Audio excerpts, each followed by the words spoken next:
Howdy, folks. It's Thursday, March 17th. I'm Jacob Cohen here with hustle writer Juliet, Bennett, Rylah. How you doing? I am doing great. Thank you. Fantastic. Good to have you here. And this is the Hustle Daily Show. Later in today's episode, there's a name for the act of scouring Reddit until 4 a.m. while eating fistfuls of raw pasta. It's called Goblin mode. It's the new normal for many, and we are going to discuss it. But before we get into that, here are a few things you should know. Let's get crack-lacking. Before we get into today's show, let me tell you about HubSpot. If you're hustling in the trenches to build a business or bootstrapping one of your own, let's talk about an AI-powered tool that can lighten up your workload a bit. HubSpot's Campaign Assistant is a game changer for creating marketing campaigns at scale. It quickly turns your key selling points into a cohesive pitch, which helps you deliver knockout emails, ads, and landing pages in minutes. So let Campaign Assistant take care of the campaigns so you can get back to growing your business. Work smarter, not harder at HubSpot.com/campaign-assistant. All right, Juliet, what do you got? I'm going to talk to you about a couple hackers named Mango and Meatball. Oh, fantastic. Yeah, it's a tale of hacker versus hacker, really. So Conti is a huge ransomware group. In 2021 alone, it extorted $180 million. Wow. Recently, the group declared its allegiance to Vladimir Putin's invasion of Ukraine. Now, not everyone in the group agreed with that sentiment, and it led to some infighting. But the biggest ramification was this. A Ukrainian cybersecurity researcher who had previously infiltrated the group went ahead and leaked 60,000 messages between members. He just posted them to Twitter, just like that. So Wired went through the messages and found that it exposed a lot of things about how this group actually operates. It kind of operates like a normal company. It has departments consisting of people who do different things like HR and research. It has a list of policies and best practices, although they relate to hacking and hiding from law enforcement. Lovely. Yeah. They even have a pay structure with salaries that go out on the 1st and the 15th. Its core group of members, there's about 62 of them. Some of them have nicknames like Mango and Meatball, and they even act like every other employee. They complain about burnout and each other. Yeah, it is pretty fascinating, and Wired dove pretty deep. So if you're interested in the inner workings of a ransomware group, I would advise you to check it out. Nice. That's awesome. The second thing I wanted to talk about is kind of like a sci-fi movie. So Worldcoin is a crypto startup. It is founded by ex-Y Combinator chief Sam Altman. And what Worldcoin wants to do is to give all of us crypto, just every one of us. Love that. But there is a catch. It would like to identify people using their iris. This is a tactic that you've probably seen in such media as Minority Report, Demolition Man, Blade Runner, and our friend Zach's least favorite show, as established on this podcast, NCIS. So Worldcoin has photographed eyeballs in about 20 different countries, and it uses this big metal orb that can take extremely detailed photos of an eye in just a few seconds. But it has also run into a lot of issues. For one, to access your Worldcoin or do any of this, you need a smartphone, which cuts a lot of people out. So their goal of giving everyone crypto is limited by technology issues. There have also been privacy concerns, technical issues, regulatory hurdles, and those vary by country. There's also been attempts at fraud. Someone tried to scan a chihuahua's eye instead of a human eye. And this has led to numerous delays in launching the app. Right now, there are 30 orbs out there, but they're not giving up. The orb is not present in the United States, so you and I probably can't get an eye scan anytime soon, but it'll be interesting to see if they actually pull this thing off. Yeah. So what about you? What do you have your eye on this morning?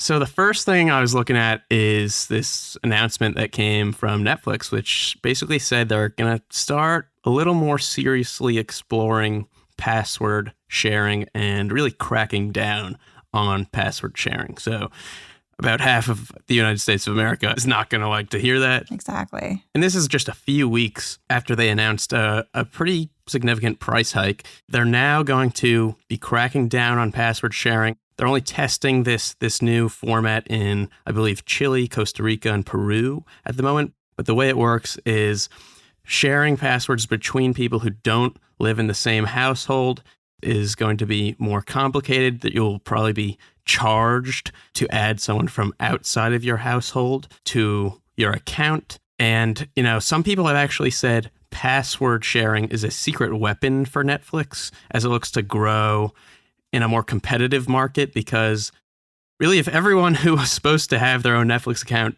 actually did and paid for it, experts say that it could add around $6 billion in revenue for Netflix each year. Wow. So password sharing, it has real ramifications for their business, but a lot of people will be very upset about this.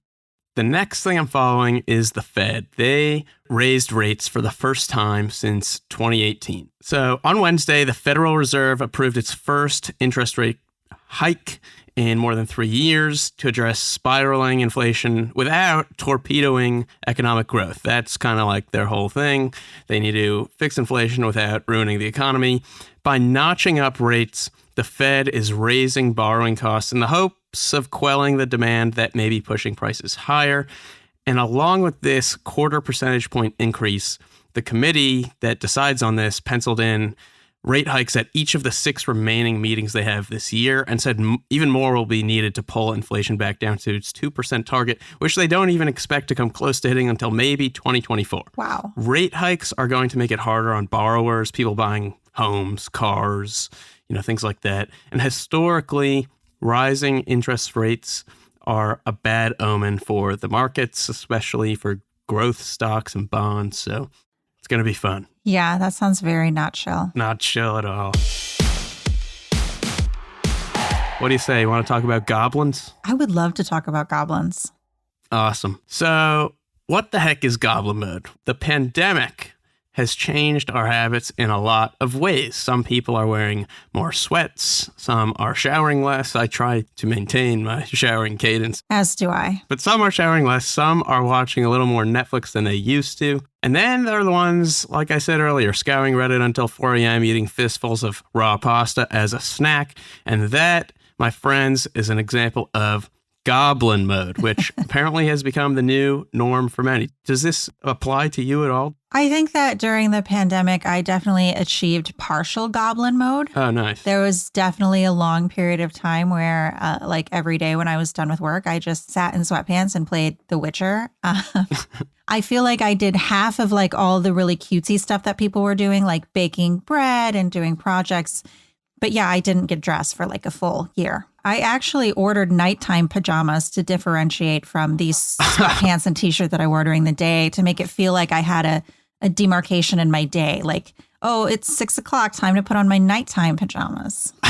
That's great. So interestingly enough, Goblin mode as a phrase first appeared on Twitter in, I believe, 2009.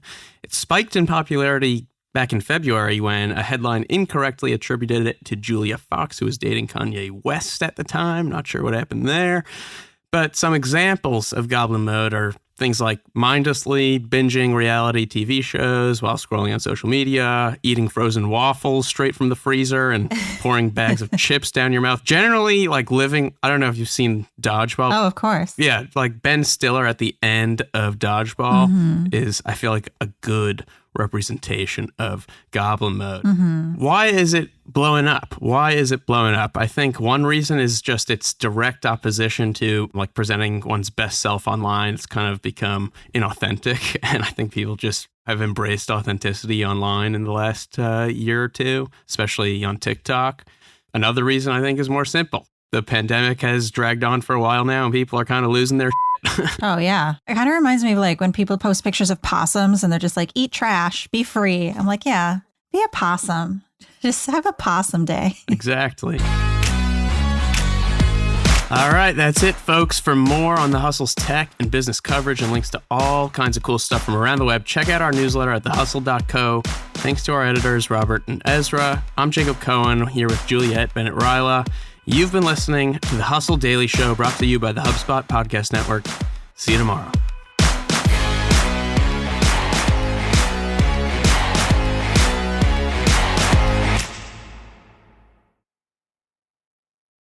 Hey guys, if you listen to The Hustle Daily Show on Google Podcasts, we want to let you know that the option will no longer be available pretty soon. Google is sunsetting its podcast app sometime in early 2024 in favor of YouTube Music, and we want to give you a heads up before it's too late, since that time's almost here. The Hustle Daily Show is available everywhere and anywhere that you listen to podcasts, like Apple Podcasts and Spotify. If you're using YouTube Music, we are there as well. If you're an Android fan, there are plenty of apps like Overcast, Pocket Casts, Player FM, and more. So just search for us wherever you decide to listen to your favorite podcasts.